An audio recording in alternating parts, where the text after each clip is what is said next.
Greetings everyone and welcome to the Wine Matrix. Joe and Mark here, and today we're talking about glassware.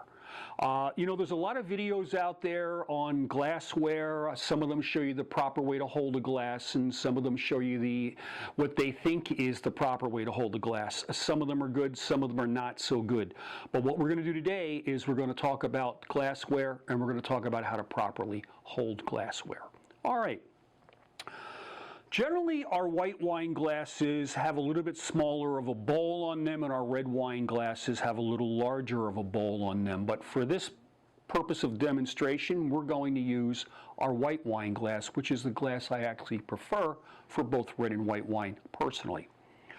So a wine glass basically has three components to it.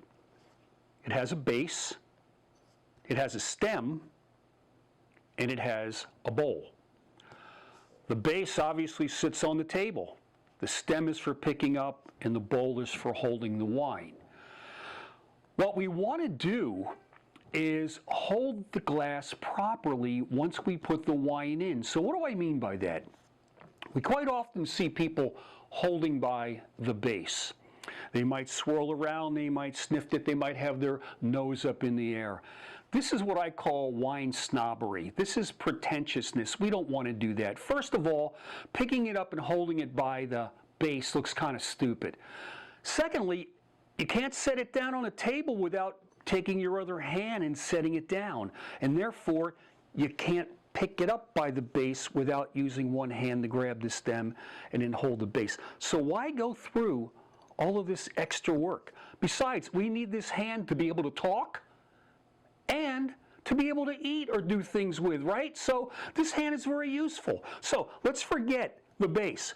Let's hold it properly by the stem. That's what it's there for. We can still talk, we can still eat, we can do everything we can with the one hand while we're holding our glass with the other hand. This is the proper way to hold a glass. Now, some places say, well, you can grab it by the bowl. We don't want to grab it by the bowl, and there's two reasons we don't want to do that. Let's think about this for a second. Wine is supposed to be served at cellar temperature. What is cellar temperature? Cellar temperature is around 55 degrees, give or take a little bit, but around 55. Now, wine that's in a cooler, our white wine, usually is in a cooler somewhere in the low 40s to mid 40s. So think about that for a moment. What is our body temperature? Our body temperature is 98 degrees. So if we're taking something out of the cellar and pouring it into our bowl, if we're taking something out of the refrigerator and pouring it into our bowl, we're somewhere between 55 degree cellar temperature, 45 degree refrigerator temperature, and if we grab it by the bowl, our 98 degree hand is going to warm that up pretty quickly.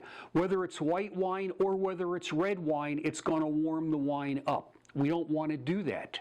Now, if the wine is too cold and you need to warm it up a little bit because it's so cold that you can't get the nuances out of it, it's proper to grab by the bowl, maybe swirl it around a little bit, try to get it warmed up a little bit. After a few swirls in a few minutes, you'll be able to get it warm. But we certainly don't want to grab it by the bowl. That looks not proper, number one. Number two, it's going to warm up the wine. We just talked about that. And number three, if you're like Mark, who loves his buffalo wings and has the hot sauce all over them, my God, you ought to see his glasses when he picks them up after eating some buffalo wings and sets it back down again. Ah! It's frightening. So we don't want that to happen. We're going to pick it up by the stem. That enables us to swirl, sniff, go through our 5 S's, use our other hand for talking and eating, and we don't have fingerprints all over the bowl. We don't have warmed up the wine, and we look a little bit more sophisticated. So that's how we properly hold a wine glass. Let's talk about glasses for a moment. This happens to be a white wine glass. The bowl is a little bit smaller. Happens to be a red wine glass. The bowl happens to be a little larger. One of the problems we run into when we're drinking sparkling wine, especially if you're going to catered events, is they happen to serve it in a sherbet bowl. That's that big round bowl. They say it was formed after Marie Antoinette's breasts, but I don't know. But at any rate, we don't want to drink out of a sherbet bowl. What happens? we need to keep the bubbles in the glass. So a flute is perfect for that. We pour the sparkling wine. It's a nice, tight glass. The flute keeps the bubbles intact, doesn't allow them to dissipate like a big sherbet bowl does. This is the kind of glass that we want to use when we're doing sparkling wine. Oh, and one side note, sparkling wine, the bubbles themselves actually come from the imperfections on the sides and the bottom of the glass. So what we want to do with our sparkling flutes is we want to wash them by hand. We want to wash them in hot water.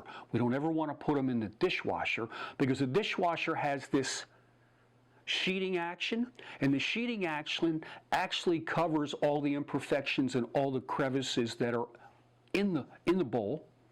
And what happens when that goes on? No bubbles.